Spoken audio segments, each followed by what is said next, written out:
ನೋಡಿ, papaya tree ಮುರಿದೋಗಿತ್ತು. So ಮುರಿದೋದ ಜಾಗಕ್ಕೆ ನಾವು ಪ್ಲಾಸ್ಟಿಕ್ ಹಾಕಿ ಇಟ್ಟಿದ್ದೆವು. ಸೊ ಅದರಲ್ಲಿ ಬ್ರ್ಯಾಂಚಸ್ ಬಂದು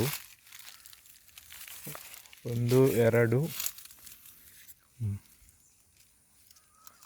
4 ಬ್ರಾಂಚಸ್ ಬಂದಿತ್ತು. ಅದರಲ್ಲಿ ಒಂದು ಬ್ರಾಂಚ್ ಈಗ ಮುರಿದು ಹೋಗಿದೆ. ಒಂದು ಬ್ರಾಂಚಲ್ಲಿ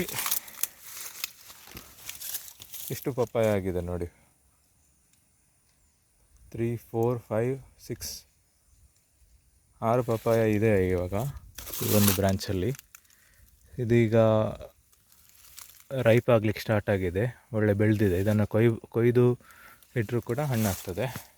ಯೆಲ್ಲೋ ಕಲರ್ ಬಂದಿದೆ ನೋಡಿ. ಅದು ಸುಮಾರು 7 months ಆಯಿತು ಇದನ್ನು ಇಲ್ಲಿ ಪ್ಲಾಸ್ಟಿಕ್ ಹಾಕಿ ಮುಚ್ಚಿದ್ವಿ. ಈಗ ಪ್ಲಾಸ್ಟಿಕ್ ಬಿದ್ದೋಗಿದೆ. ಇದು ಇಲ್ಲಿ ಹಾರ್ಡಾಗಿದೆ. ಇವಾಗ ರೈನಿ ಸೀಸನ್ ಇಲ್ಲ, ಸೊ ನೋ ವರೀಸ್. ಪ್ಲಾಸ್ಟಿಕ್ ಇಲ್ಲ ಅಂದ್ರೂ ನಡೆಯುತ್ತೆ. ನೋಡಿ, ಇದೇ ಪ್ಲಾಸ್ಟಿಕ್ ಹಾಕಿದ್ದು ಇಲ್ಲೇ ಕೆಳಗಡೆ ಸಿಕ್ತು ನನಗೆ. ಜಸ್ಟ್ ಈ ಥರ ಕ್ಲೋಸ್ ಆಗಿತ್ತು. ಈಗ ಗಾಳಿ ಎಲ್ಲ ಬಂದು ಇದೋಗಿದೆ. ಸೊ ಇದು ಪಪ್ಪಾಯ ಇವಾಗ ಆ್ಯಕ್ಚುಲಿ ಹಾರ್ವೆಸ್ಟ್ ಮಾಡ್ಬೋದು, ಕಟ್ ಮಾಡ್ಬೋದು. ಇದರಲ್ಲಿ ಇಟ್ಟರೆ ಹಕ್ಕಿಗಳು ಬಂದು ತಿನ್ನೋ ಚಾನ್ಸಸ್ ಇರುತ್ತೆ.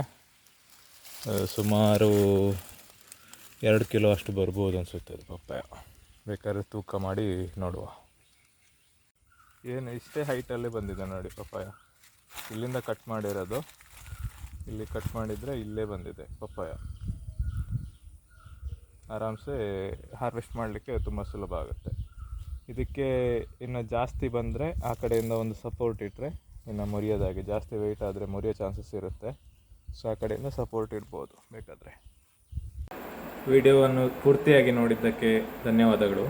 ನಿಮಗೆ ಈ ವಿಡಿಯೋ ಇಷ್ಟ ಆದಲ್ಲಿ ದಯವಿಟ್ಟು ಲೈಕ್, ಸಬ್ಸ್ಕ್ರೈಬ್ ಹಾಗೂ ಶೇರ್ ಮಾಡಿ.